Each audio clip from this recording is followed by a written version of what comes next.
Somebody told me that I wasn't very easygoing. Get ready for the ride kind of Yes, thing? exactly. There you go. There you go.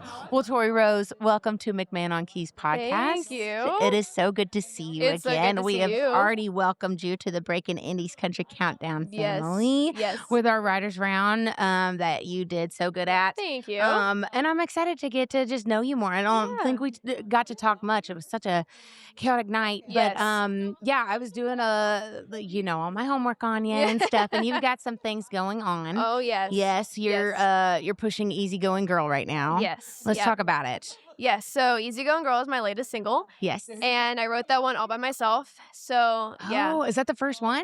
No, I actually think majority of the ones I have out I wrote by myself. It's kind of Okay, interesting. I write cool. with so many people, but for some reason the ones I've put out so far I've written by myself. Wait, that's So, great. Yeah. Okay. Yeah. Yeah, so I wrote that one because somebody told me that I wasn't very easygoing. So I was like, that Ah. would be an interesting song to write. Yeah.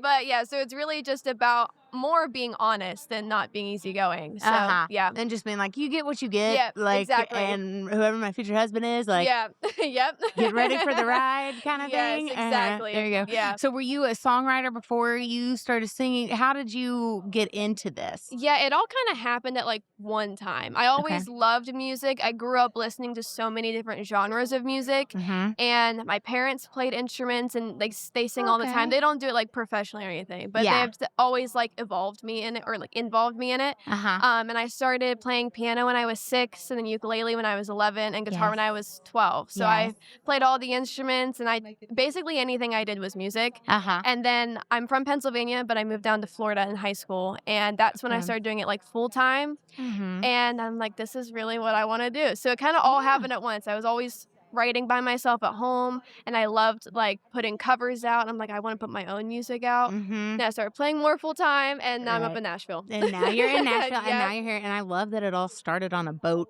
Yes. Yeah. Yes. Uh-huh. I grew up on the Monongahela River in Pennsylvania, Yes. which nobody knows how to pronounce that, which it's so funny to say because you're like, the Monon what? I'm like, Monongahela? yeah. Yeah. Uh-huh. Yeah, I literally grew up just listening to country music on the boat with my family, and that's really how like I fell in love with it. Yeah. I'm a lake girl too. Yeah. I love it. All the Toby Keith, all Yes, the everything. But I did notice we do have a similar favorite, Carrie Underwood. Oh, yeah. And I want to dig into this.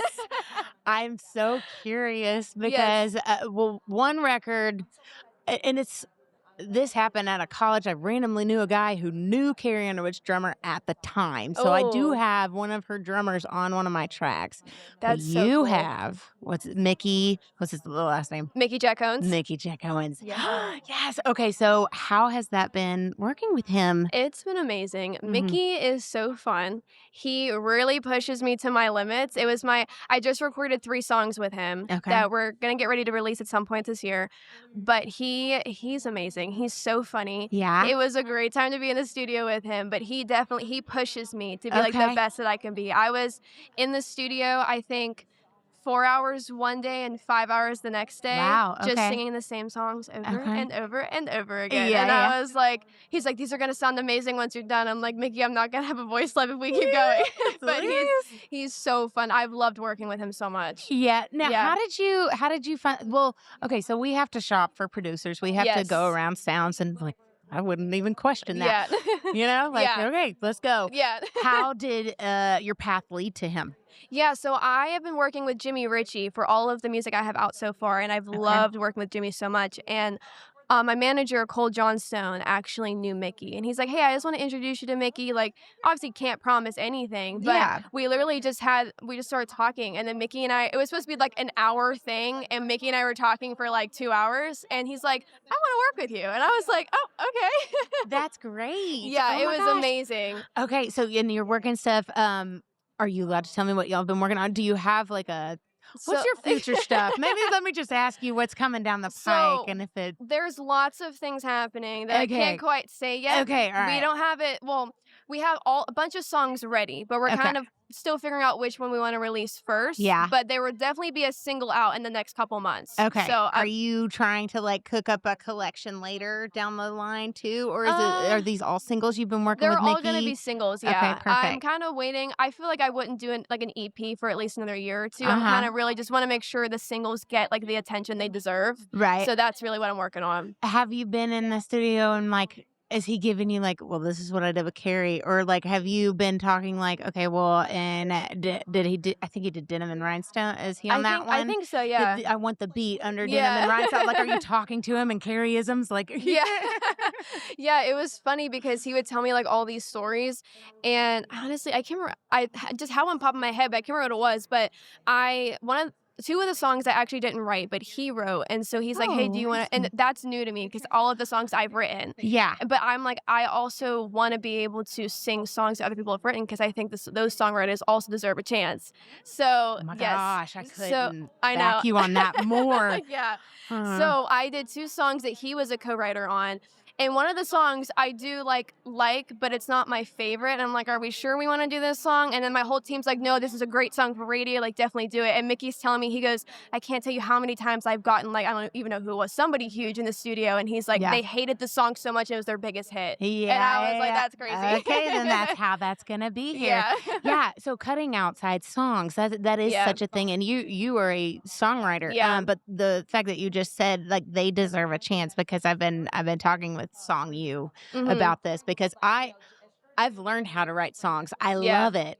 Yeah. But I want the hit and the microphone. Like, I want to go. Yes. So when you're looking for songs and you're song shopping, what is it that you are looking for? I would say just the one that kind of feels the most me. Okay. Because I don't want it to feel like not authentic. Because I want it to be like, okay, this is such a great song, but can I relate to it? Yeah. Because I want to make sure it still sticks with my brand and my audience. And I feel like if I can feel something from it, then I know for a fact like my fans and audience will definitely feel something from it. Right. Yeah. Have you found like with the demos that are turned in, because sometimes it's guitar work tape, the guitar vocal, but other times it's like a big demo. For me, I found my current single of the year, and that production was like helped me find what I was trying to tell all my producers is my sound. And so we copied the demo, and that's the sound. Have you found things that are like, wait, okay, I need to tell Mickey this, or like, I kind of want this direction? And yes, definitely. One of the songs we recorded, the demo was definitely more pop. Okay. And I like pop country, but I want to kind of say more traditional, maybe even more like rock country, kind of like Carrie Underwood. Yeah. And he's like, no, like, imagine, he's like, take this out of here and take this out of here. And I'm like, I just want it more country. And like, can we add a fiddle in here? And then like, there's a fiddle and a guitar solo together. Like, they're playing together in the solo. I'm like, that is so cool.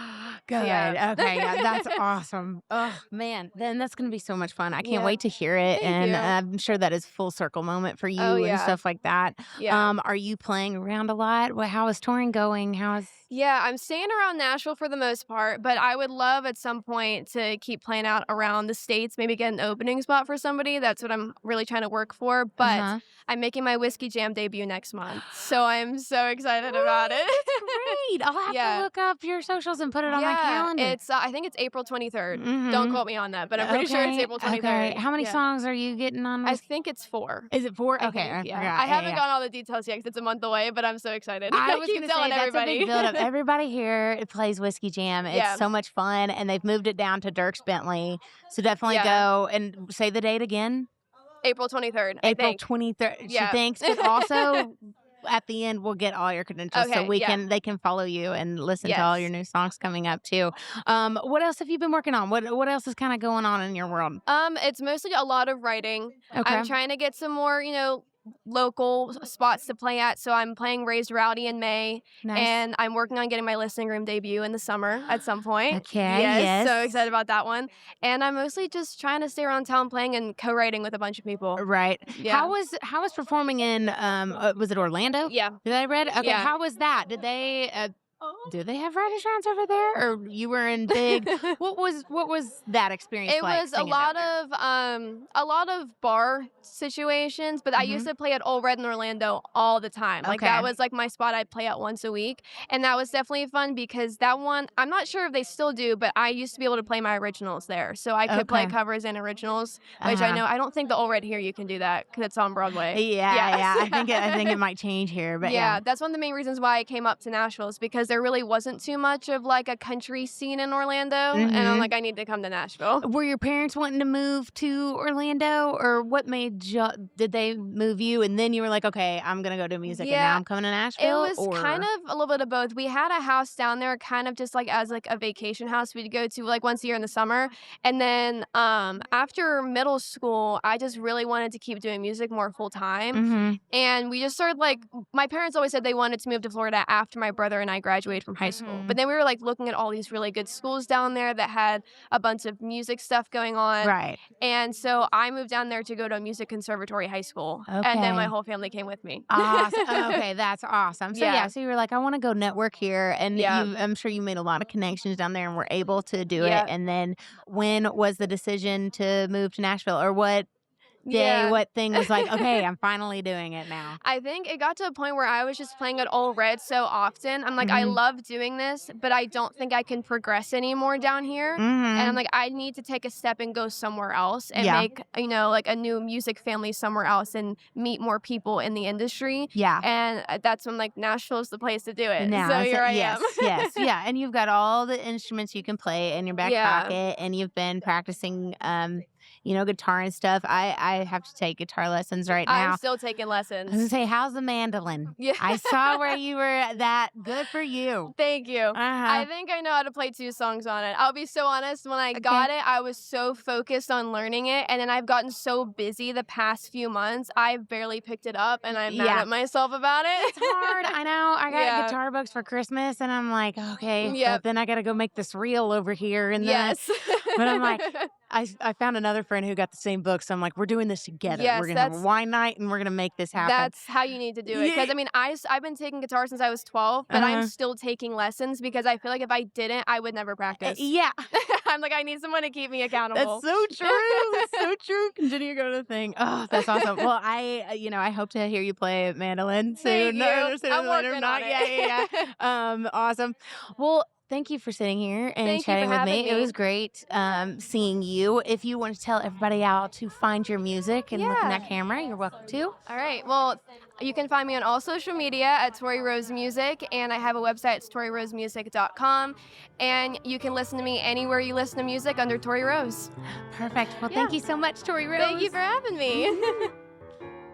For more clips from CRS, click the top button. And if you're interested in full episodes of the McMahon on Keys podcast, including live performances with our guests, click the bottom button. Until next time, this is McMahon on Keys.